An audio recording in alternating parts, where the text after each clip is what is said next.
I'm Jack Scott, and I'm going to be talking about hacking the boardroom, and I'm going to teach you all how to master communicating risks at the executive level. But don't get glassy-eyed and be like, well, I don't talk to executives, because this talk, I feel, is going to give you the tools that you need to be an effective communicator within the tech space, cybersecurity, IT, but just in general life too. That's the whole intent of this talk. So who am I, and why do you guys want to hear from me? I won't belabor this. I think it's important to note that I recently took on a VP of cybersecurity position around 7 months ago. And before that, I was a junior VP, associate director level. So I was still doing a lot of the work. I'm still an individual contributor. I've always had a really good talent for communication, thanks to the special ops. That was one thing they taught us, was building rapport and being really good at communicating. However, what I noticed is when I got to this executive level, I could understand how to communicate with the executive team, but where I saw that there were challenges was from my technical team. And I run and manage a group of business information security officers, if you all are familiar with BISOs. And one of the key challenges that I see from them on a daily basis is they provide way too much information to me and they don't just get really concise. So I want to let you guys understand, executives aren't trying to be rude when we tell you, get to the point. We're actually really, really busy. So before we start, you have to have a quick video.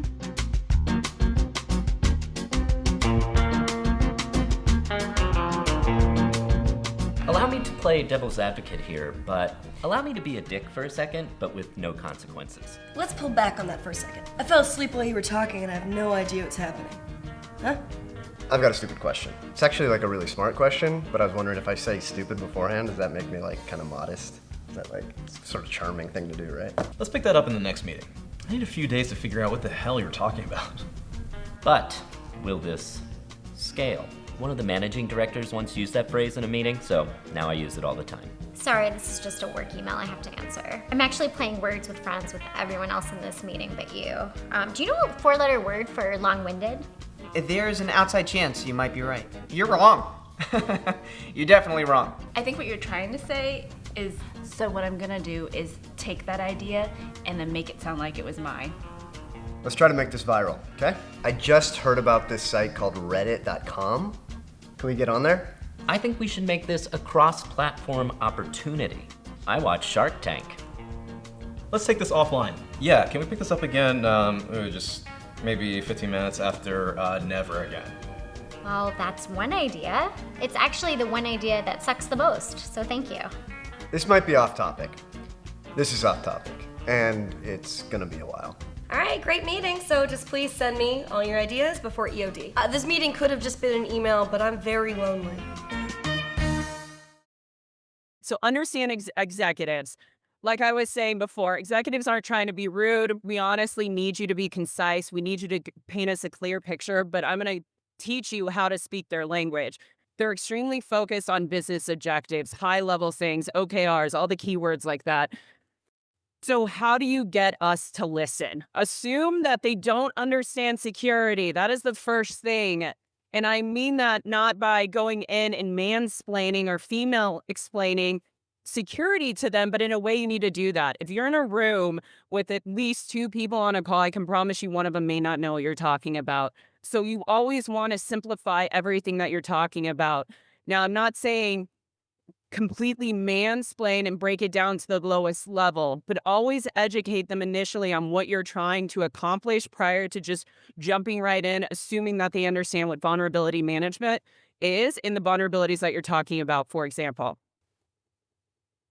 Next thing you want to do is you want to explain the key points concisely to them. Make it as simple as possible for them to be able to understand what you're saying. So we want to educate them on it.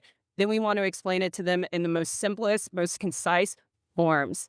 And in doing that, you also want to make sure that you educate and you talk about the impact to the business. The business impact is critical here, and we'll talk about why that is so critical, because really at the end of the day, if it's not impacting the business, why do I care about it? Why should I take action? Why should I give you money? Most of the time you're going to be asking for money from them. So really tying that back to why is it going to impact their day-to-day and their business, and then you'll get more support from them. some of the common pitfalls that I've seen from my team and just at my level, even with my other peers, that's what we're going to talk through now, of the common pitfalls that we see and help you guys better address those pitfalls. The first thing is having just way too much data. We can easily do that in cybersecurity. You want to be able to make sure that they have a clear picture, so you provide them all of the information. I know in the military, we always have a joke of like, oh, the pretty graphics, that's what all the officers want to see. But there's a point to the graphics, and that stories do tell 1,000 words, because it is going to be easier if you can provide them with an executive dashboard or something to be able to tie in what you're trying to tell them without having to dive into a ton of data and then a ton of jargon. This is another thing that I see all the time, and it drives me crazy. Focusing on the problem without a solution. Who has experienced that? Like, you've got your team, right? Drives me crazy. And it even drives me more crazy at my level because I have problems giving to me all day long. I need solutions. So already putting that in the forefront of your mind of like, I have this problem. I need my executive leadership to be able to help me support this, to make this move forward. Well, then also give us a solution to it, for the love of God. Please don't just provide us the problems. And in the military, again, like if I have any veterans out there, always provide like at least 2 courses of action, right? That's what they always say. You always want to provide a problem, but you at least give them 2 courses of action. And usually it's like, here's this course of action, this is the best option, or here's this course of action, it's really, really high risk, we could die. Which one do you want to do? And they're usually pretty extreme, but that's usually how it goes. That's what you want to do. At least provide them at 2 options so they can choose while providing your recommendation on which one you think they should choose. Too granular and too technical. And we'll dive into why this matters and why we will start getting glassy-eyed. And it goes back to my first point of assume they don't know tech. They probably don't. They may have a certification from Harvard that was like 6 weeks long that now gives them the stamp of like cybersecurity. But generally, what I have seen is executives don't understand technology. They're not going to understand the granular details. So make sure you know your audience and you can keep it at that high level. And then not addressing the so what. Do you all understand what I say when I'm like saying so what? Like, why do I care?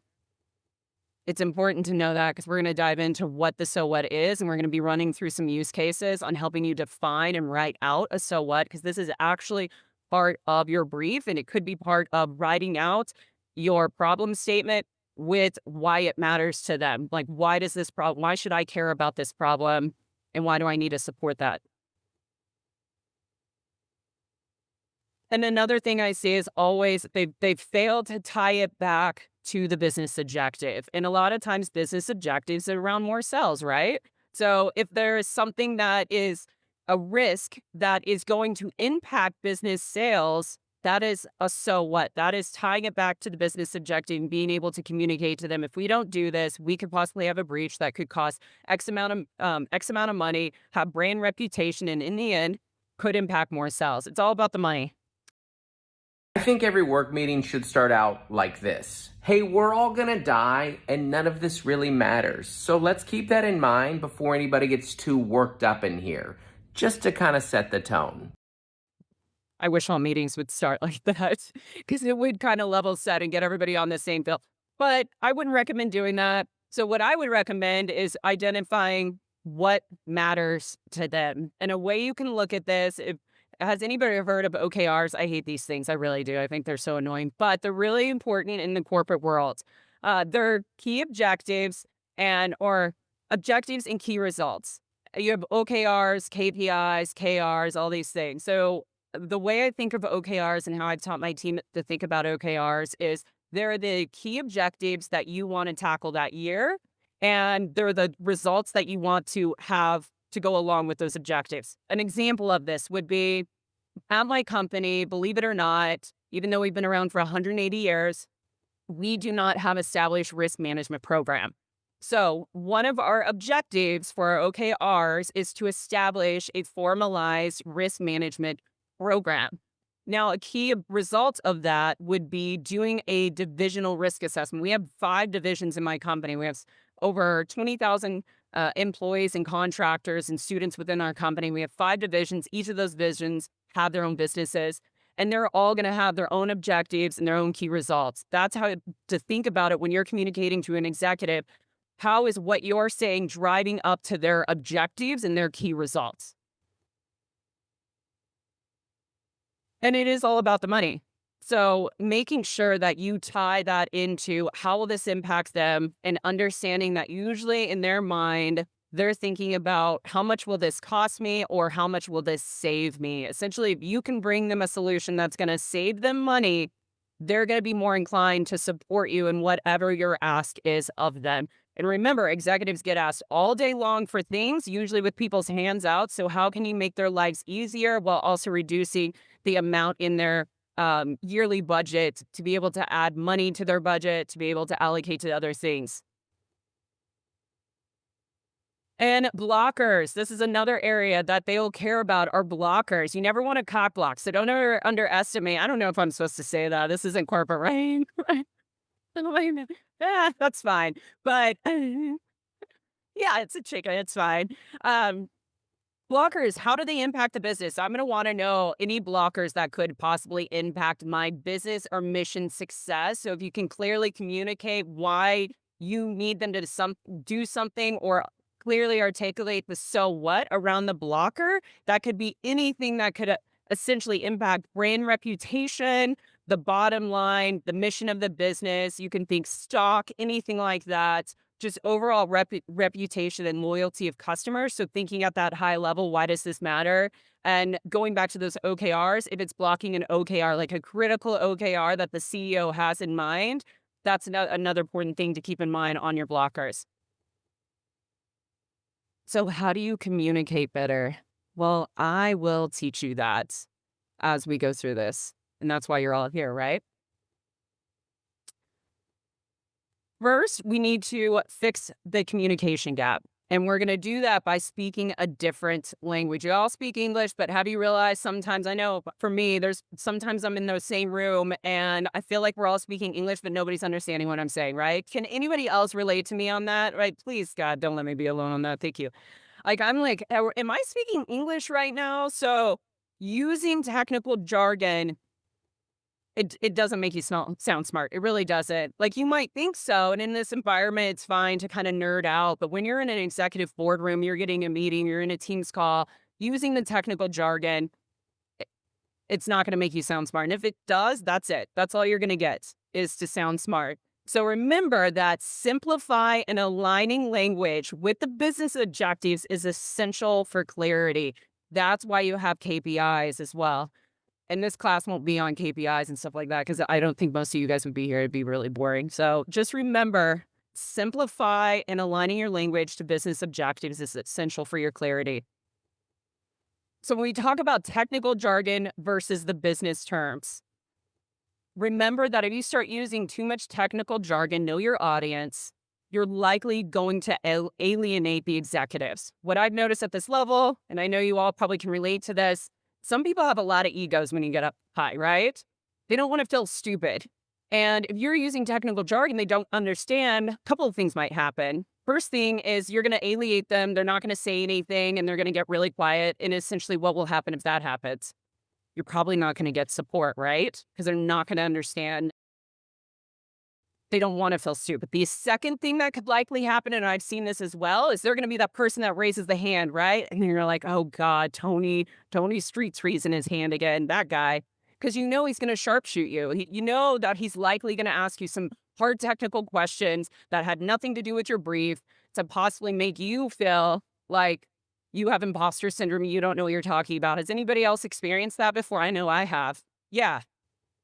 And I think... personally, I think that has a lot to do with it. So if you oversimplify things and you keep it at a lower level and then you ask for, do you all understand what I'm saying? Does this make sense? Another thing you can do too is prior to giving big briefs, socialization of things, like meeting with the executives before you have the big meeting. I have somebody shaking their head over there. That has been my immense superpower is maybe I need to get really technical in the weeds with certain individuals, but on the main call, I can't do that. We'll socialize it privately before you have the main call. We'll help you with that support and reduce some of that feeling of alienation or being targeted out, because you definitely don't want to be targeted out on an executive call because it'll deteriorate your trust with the collective too.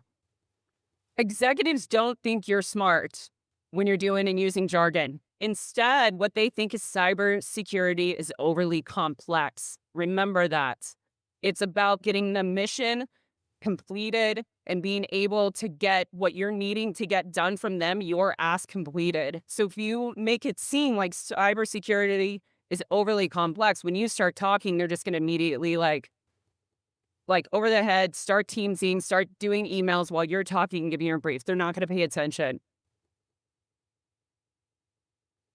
So we need to communicate in their terms. We need to go to their level and meet them exactly where they're at. And one of the things that I've learned in this space of being up at the higher level, briefing the C-suite, is it's not about being right. It's about winning.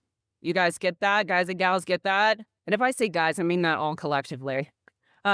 But it's not about being right. It's about winning. So they may be like saying something that seems a little odd, but at the end of the day, we just need to get this product purchased for X reason. So let's just win together. Let's not be right. Rockwell Automation's retro encabulator.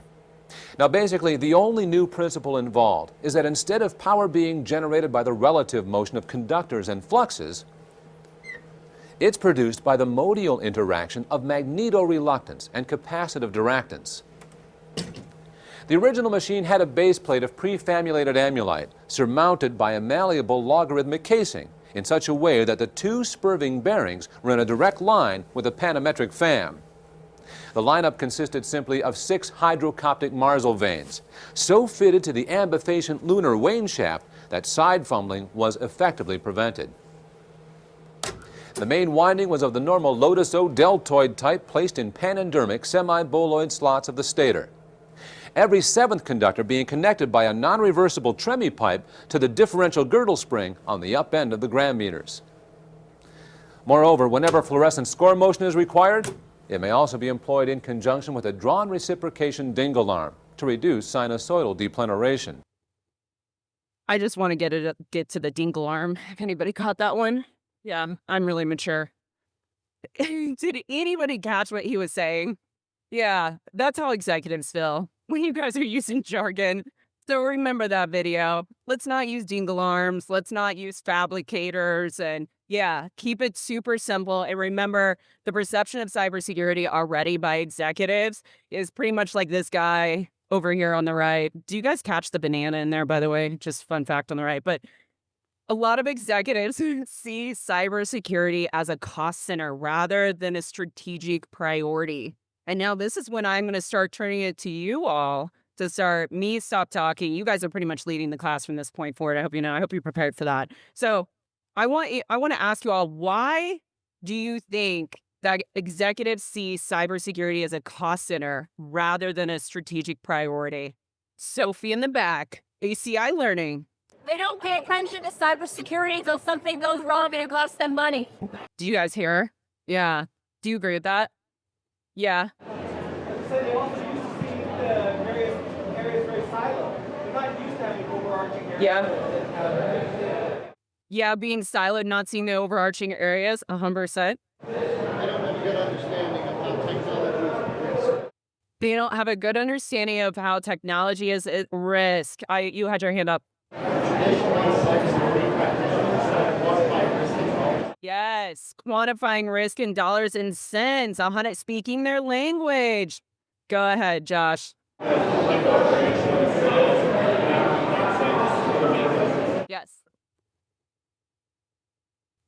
Yes. He's talking about like how other departments like sales and marketing, there's metrics. I'm tying metrics into kind of what you're saying. Like we don't do a good job in tying in our metrics to communicate the story of the impact of security like you can easily see in sales and marketing. Okay, I'll take a couple more. I got right back there. OpEx hurts margin. Oh God, OpEx. I learned that when I got into corporate. Ooh, OpEx, CapEx, margins. Correct. Yes. In the blue. Oh, that's right. Who believes that? We don't generate. We're going to talk about that because we actually can generate some money. And that's what they think, though, is cyber doesn't generate money. Cyber just makes my job harder, right? Yeah, user experience sucks, but we're really secure, right? Yeah, anything that has to do with security, it's like, God, I have to talk to security again. So the last thing I want is like they come in and then they're like, I'm going to grab you in just a second. They come in, they go, oh, God, you're just going to be a cost center for me. In the back with the red hat, you had your hand up for a bit. So I feel like you got to nail this point now. Upfront friction to implement new tools. Say that again. Upfront friction to implement more tools. Upfront friction to implement new tools. Yes. And we're actually going through that right now with a new tool, vulnerability tool, trying to bring it into the environment. Oh, God. Even though it's going to be great, they're like, why? Why do I need this vulnerability tool?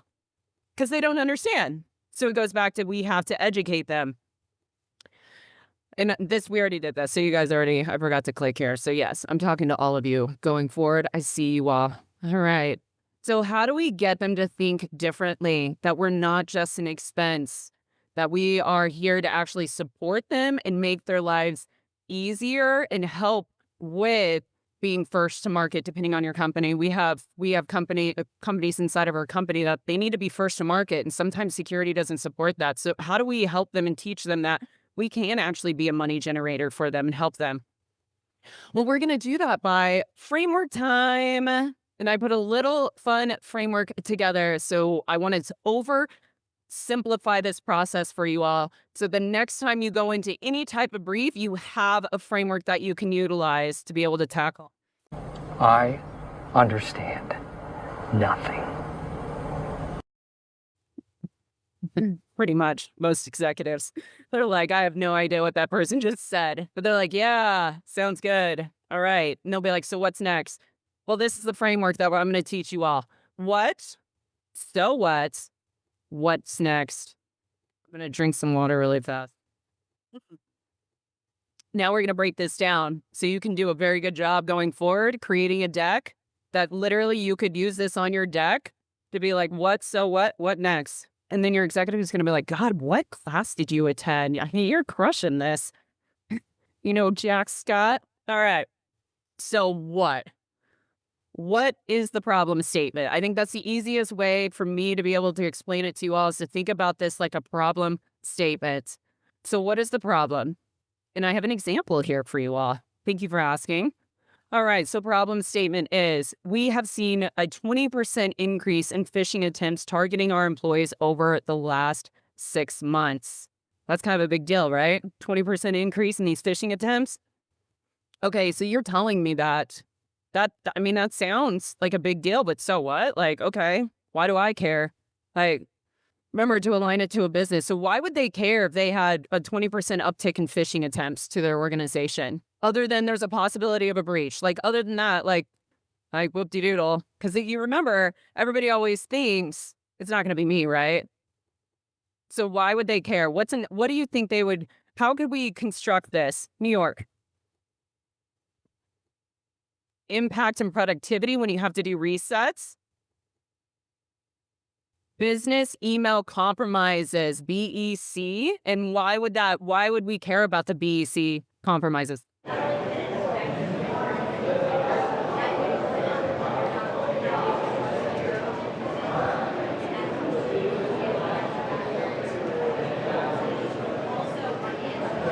Yeah. So we're talking like supply chain risk over here, not trusting our vendors because things are coming in and we could be compromised by them. Financials are an impact. Oh, customer vulnerabilities. Yeah, because we're all interconnected, right? Wonderful world of APIs and supply chain. It's a wonderful thing, but also a bad thing in a lot of ways can be. So I wrote an example of something that I may write out as my so why would they care? The so what? So phishing attacks are a leading cause for data breaches. Remember, you're explaining to them at a low level, not knowing that they may already know this. They probably don't. So they're a leading cause of data breaches. They may be like, really? I didn't know that. And the increase in attempts puts our sensitive data and intellectual property at risk. If not addressed, we could face financial loss, which she said, reputational damage, and compliance penalties. I did not get into the granular details of what you guys all said, but I feel like I captured it in that statement of what you guys were sharing. One more bite in the back. You could also lose your customer if you're a contractor. That's a good point. You could lose your customers if you're a contractor, which for a lot of companies could be like detrimental and take you out at the knees. I see a hand in the back. I can't hear you. Something about customers. Can somebody do the voice relay up here? Lose confidence. Customers lose confidence. Yeah. Agreed. Thank you. All right. So what's next? So we've done the so what. Now we get to the what's next. And this is where we start to tell them, what do we recommend based on all that? What are we going to be asking them for? What are we going to be telling them as far as a recommendation? Because now we've brought them a problem. We've told them why it's a problem. Now we need to offer them a solution of what we think is next. Any thoughts on what you guys think would be next? Maybe some training? Yeah, did somebody say training? Yeah. What is that? MFA. Yeah, I've got to have the multi-factor authentication for sure.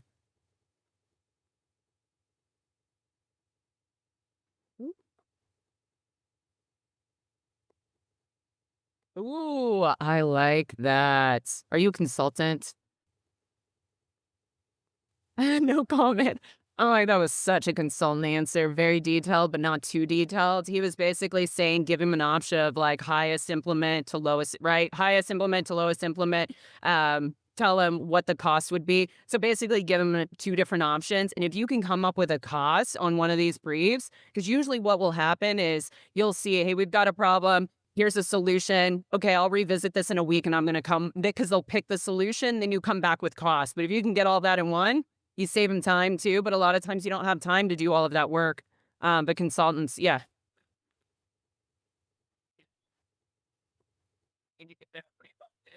Yes. Yeah.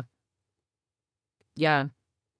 Talking about collaborating with the other C-suite CFO, talking like getting that budget lined out, confirming that this would be like these options that we're presenting are viable and can be done. That would be like, you're crushing it. You need a job? We're hiring.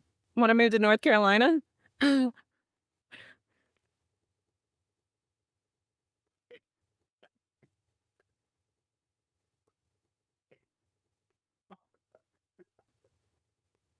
Oh, he's talking about ROI, showing the return on investment of like, if we did this, the return on investment would look like this, which that's one of the areas that executives don't see is the ROI for security. So they just see it as a cost center. Great. I love that, Josh.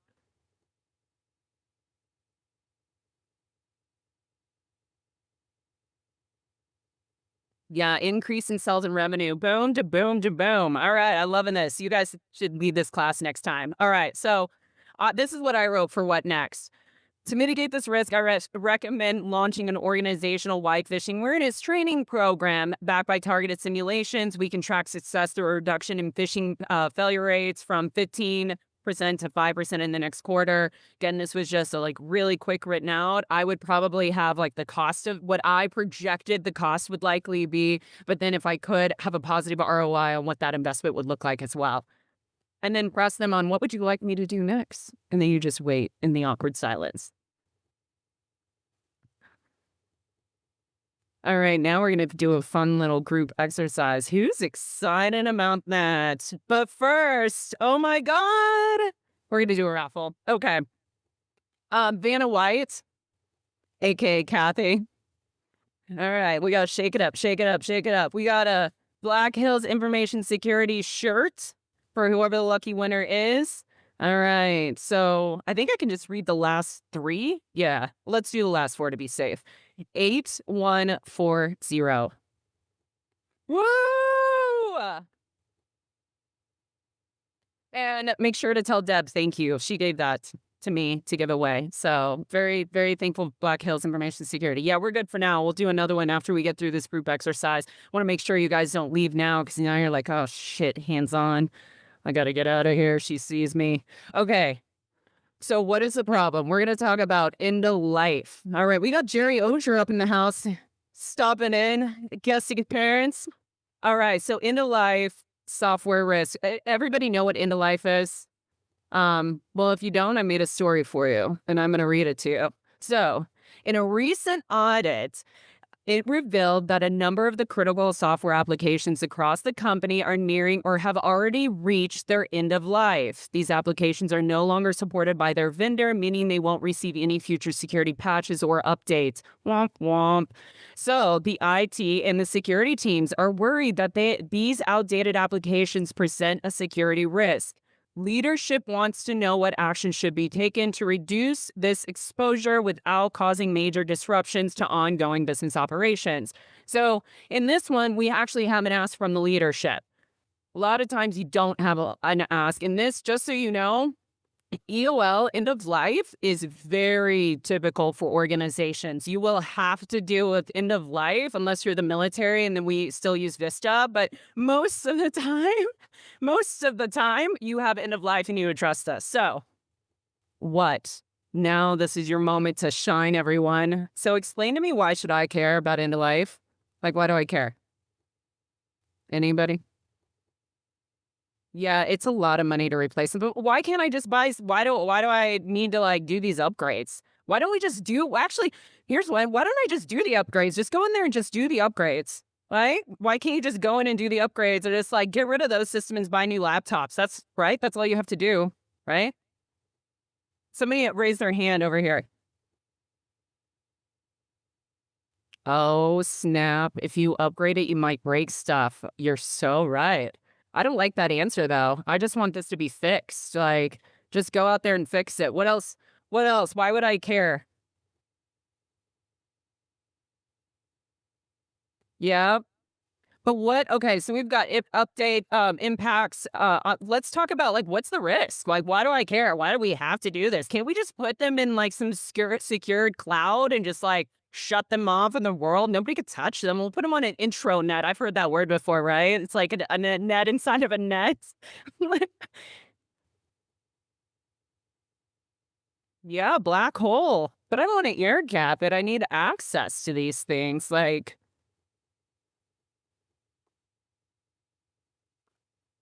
I mean, how vulnerable are these things? Like, how are the hackers going to actually find these in a life? I mean, it's going to be pretty hard for them to find these in a life, right?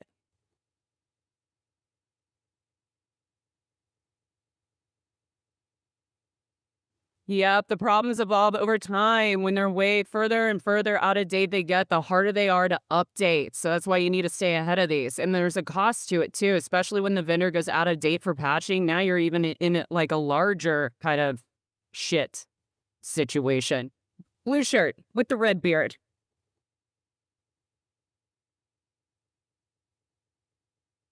Oh, got to do a risk assessment on it before you solution it. Yeah? Valid. All right. So what's the what? Well, the what I would explain to them is several critical software applications we rely on are approaching end of life, meaning they will no longer receive security patches and updates. So we've talked kind of around this, and we're, again, remember, we need to make it concise for them. So we've explained this to them. We could honestly get into more detail in that, and I would. If I was briefing executives, I would probably touch on all of these and get ahead of the questions of, well, we can't just go in and just like, mass update these things like you can, because they'll think, well, I just update my laptop. I mean, I just had a push update yesterday. Let's just do it on the end of life. You can't do that. You have to educate them. Like I said, keep it basic, super level. So what? So explain to me why do I need to worry about this? What's required of this? Like what? And we've kind of touched on some of these. Continuing to use the unsupported software opens us up to increased vulnerabilities, right? Explaining to them why not doing this could have a cost, tying it back to business objectives. So an example of this could be continuing to use unsupported software opens us up to increased vulnerabilities, making it easier for attackers to exploit our systems, potentially leading to costly breaches and operational downtime. I think you guys pretty much covered all of that, right? But now I just summarized it in a concise manner for them. So what's next? The next phase of this framework is, okay, now we've given them a problem, right? We've told them how effed up everything is. Now what? Like, I'm an executive, so What do I do now? All I can see when you guys are telling me this is time, resources, money, right? That's not what I want to hear. Any ideas on what we could propose to them as next? And I think Blue Shirt, Red Beard, you had an idea. Maybe we do an assessment or an audit of what we have as far as end of life. You got your hand up. Yeah, being able to pick the most critical application that needs to be updated right away. And we could do that by doing an audit of our end of life. Oh. Yep.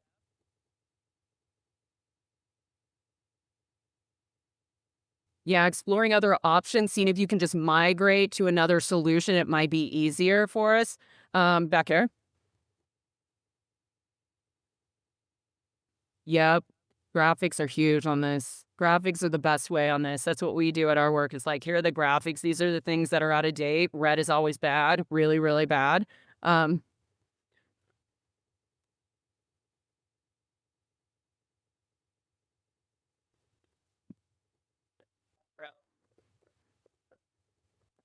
Yeah.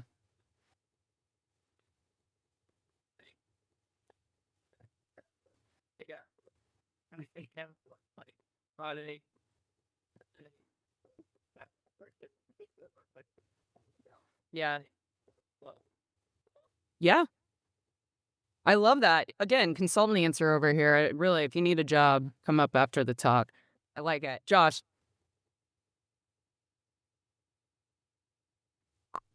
Yes. Strategic roadmap. Yep. Yep. Yeah. Yeah, because if you come to them and you're like, we have this, and if I did went back to the so what, I would probably give them, hey, we've got like 1,500 in a life service. Like, I'd probably give them more detail, but you have to remember that might overwhelm them. So giving them a plan of attack of like, hey, if we do option A, we can get this done in 6 months. This cost, this will be like our phased approach to it. So giving them enough details to let them know, like, hey, we can get this done and we'll be able to phase it. So what's next? We should prioritize it. And we talked about this. Good job. Upgrading or replacing these systems in the next quarter. I propose an audit of all the applications to assess risk and create a phased plan. Boom. This will reduce the risk of vulnerabilities and protect the organization from potential threats. I think you guys crushed every single one of those. So we're going to do another raffle, and then we're going to do another quicker group exercise. And then I'm going to wrap this up because we got like 10 minutes. All right, let's see. This one is for Simply Cyber GRC course. Whoop, whoop. Jerry just happened to be in the back. Yeah. All right. If you guys don't need this course, I would recommend to pass it on to somebody. It's an amazing baseline course for you to be able to understand GRC. It's a phenomenal course. Okay. 8176. 8176. Who we got? Boom. All right. We'll make sure we give him the GRC course. You'll get with me after because I have a code for you and I can get you the course code. Perfect. Awesome. All right. Group exercise 2. Let's work through another scenario together. Make sure you all get this. And we're going to go through this faster. So incident response capabilities. All right. So the story is our organization recently experienced a ransomware scare that brought to light major gaps in our incident response plan. While we avoided serious damage this time, it became clear that our response capabilities are outdated and insufficient to handle modern cyber threats. Oh, that's not good.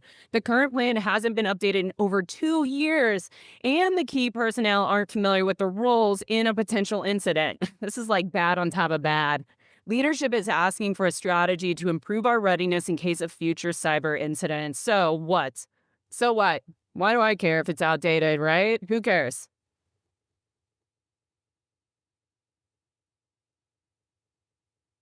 Extended outages. Yep. You won't be able to, because you won't effectively be able to work good as a team and be able to have the playbooks to nail it. Yep.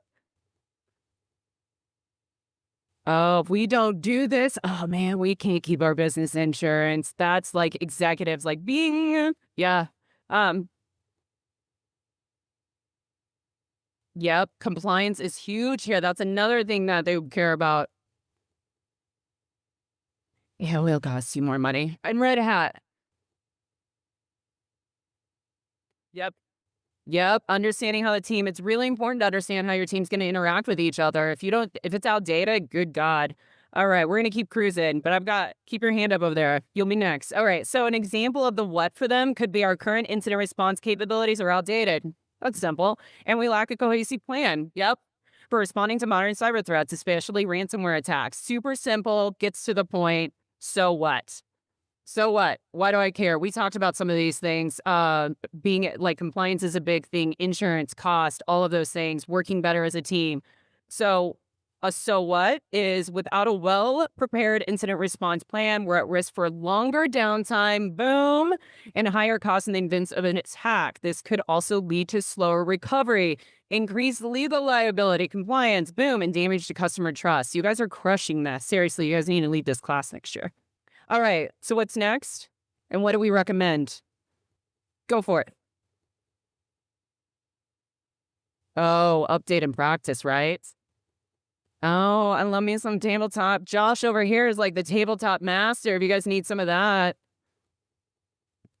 So what's next? Well, I would propose an updating our incident response plan. Boom. And conducting a company-wide tabletop exercise. Did you guys see my show notes?